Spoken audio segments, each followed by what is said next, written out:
So we live in an upside down world where I'm going to give sort of like a run through. This is starting from how we learn in the 70s, which are 6 days of creation, 1 day of rest, and the order of things that were created. So there's birds, snakes, dragons, which is the female can eat the mate, and the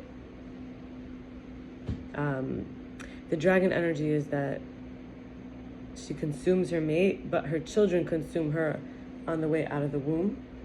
And this is like the modern day energy of people who consume that which gives to them. And then we have winged serpents. Then we have snake on its belly. So we had snake first. Actually, it was not said to be a snake on its belly. And then after the dragons, after the winged serpents, is then snake on the belly. And this is the time of Adam and Eve. Then we have heaven, we have creator, we have feminine, we have receive, we have passage, we have tunnel, we have penetrate. Then we have phallus, we have punishment, we have karma, we have vessel, we have ejaculate container, we have on its knees, we have wounded, we have masculine, objectifying, resurrection, empowering, divine, worship, goddess, God. This is like love. It's like 6 and 4.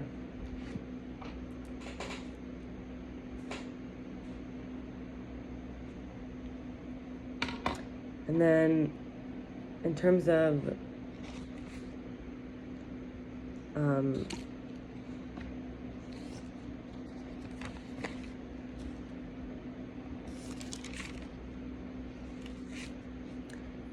sexual conduct, we have in recovery, clearly in terms of this dragonite energy of like consuming that which gives.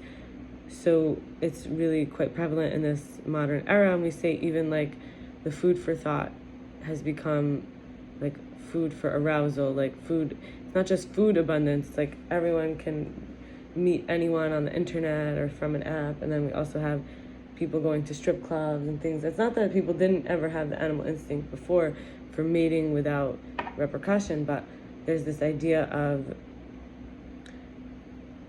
each of us individually on our way to our godliness, honoring the sexual energy as holy of holies, rather than something to use and consume, that which gives to us, in other words.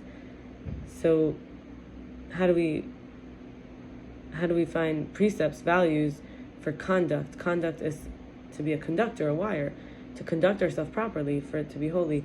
So rather than kind of my point a minute ago, which is that it became mundane in some ways for some people, where just do it whenever, wherever, with whoever, and not recognizing you're conducting their energy, you're conducting energy. And so we can always commit and always also course correct at any moment. And we can remember how we can always say no, whenever we need to, we can say no. And we have to be able to say that out loud. I can say no. No means no always. And we also have to come to a place where we don't want to harm anyone through sexual misconduct, whether that's cheating or revenge. We're never going to use it in that way.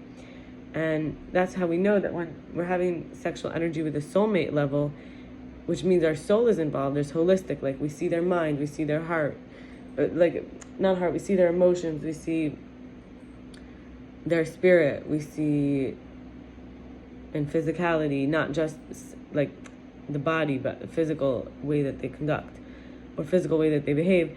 On this level, we become deeply nourished, and each one has to trust oneself most. And for example, when we had opponents, they are ones who made us feel bad or doubt ourselves. And this is not someone to have sex with, for example. But a lot of times maybe wanting to unify, wanting to separate that, wanting to neutralize that separation.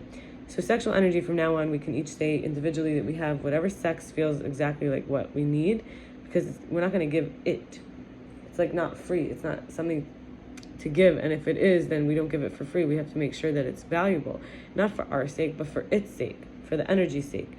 And clearly there's a fundamental level here of trust. So trust is to trust that I'm a child of God. I'm starting to believe that I can trust my story. And this happens every day to every person, or even every minute. Whenever you're ready, we can trust God. We can see there's a plan for us and unify with ourselves before we try to unify with the other, which could set us up to eventually have sexual misconduct. So always, right, repeatedly learning the lesson how we need to put ourselves first, and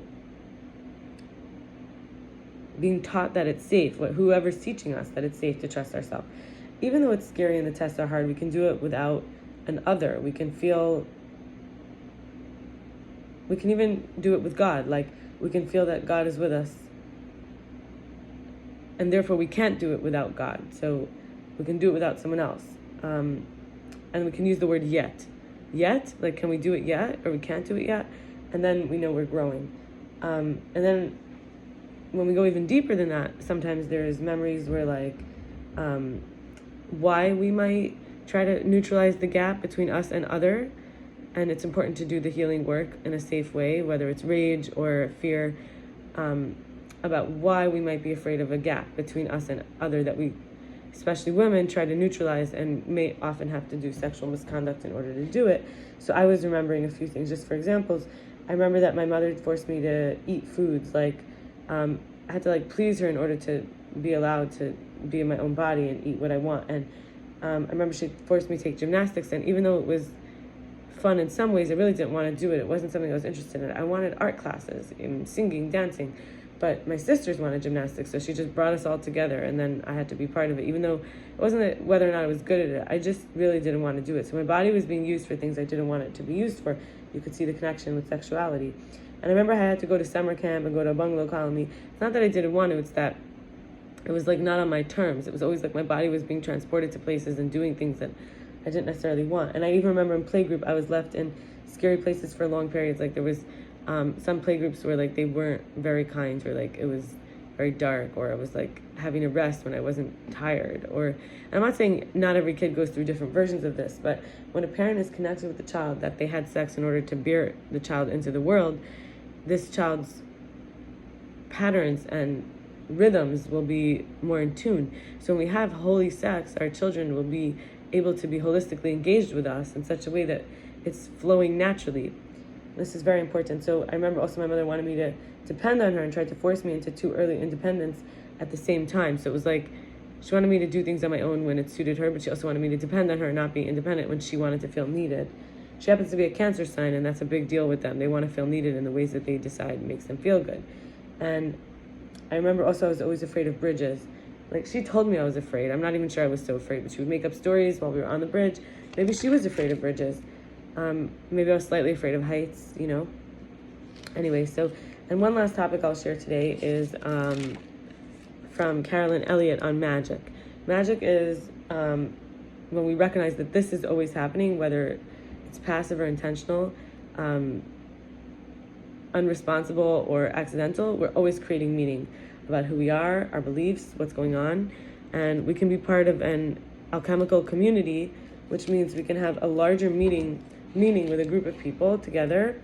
And alchemical may not be the right word. We could call it transformative. Like, we're constantly being transfigured by the beliefs of the collective that we're sharing. And this is almost like divination, to become, not to divine like witchcraft, like, oh, it's my power I'm harnessing. There's patterns of nature, I'm going to use them, and I'm going to be in charge. No. It's about being receptive to divine messengers.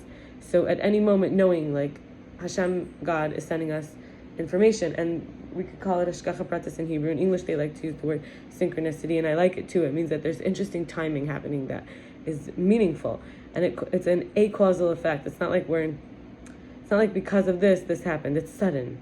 And there's inner and outer events having a pattern of shared meaningful resonance. Like, means something to me because it happens at that time or in that way. And then in Hebrew we have the word talis. It's you wrap yourself in a talis as a man, and there's a blessing on it. And it's all done in very specific ways that you could research if you're interested. But we have to recognize, especially as women, we are the talisman. In English they say talisman, like the thing that generates patterns, and it's a combination that generates patterns and densities of meaning. It's like rhyming with love, peace, and beauty. That's what comes up. It's like the talis is like Hashem's cloak around us, God's cloak, and it's like we'll always have it with us. We are that magnetic frequency that unfolds fractals that match us. The Creator attracts to artistry, and the beauty. And so it's like unifying the painful and the pleasurable, the masculine, feminine, the projective and receptive. And this is to magnetize synchronous, awesome, whole transformation. We get the good stuff egotistically, we melt it, we reform it, we reorganize it. And there's something called solve et coagula, which is to dissolve and recombine for a deeper symmetry, more evolved and coherent. It's like when you have a wax and you have a candle, you melt it, and then you make a more beautiful candle, a more interesting candle.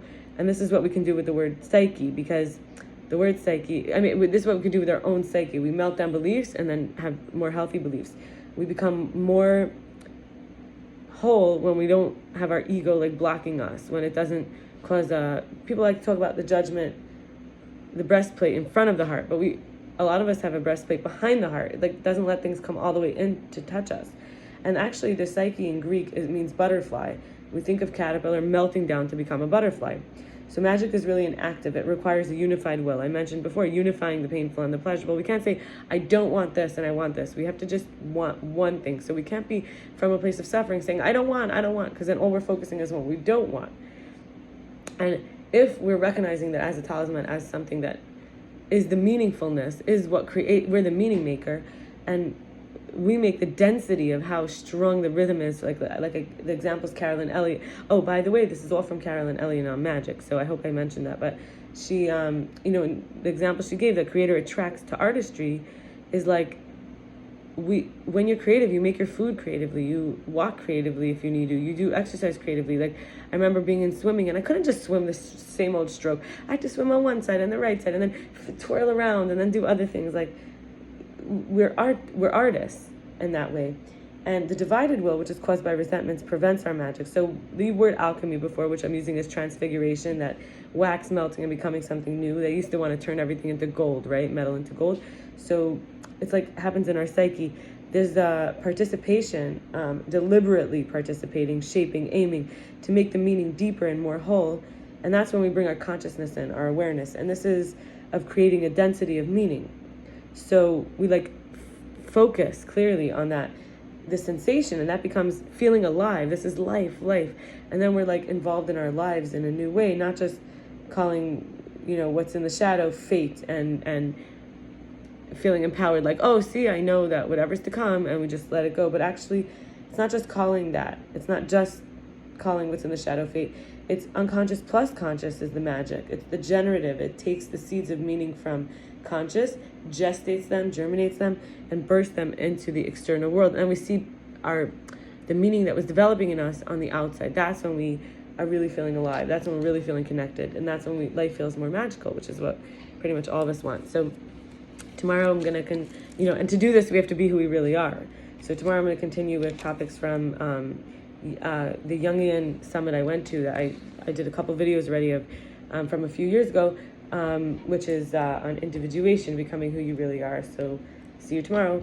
Bye.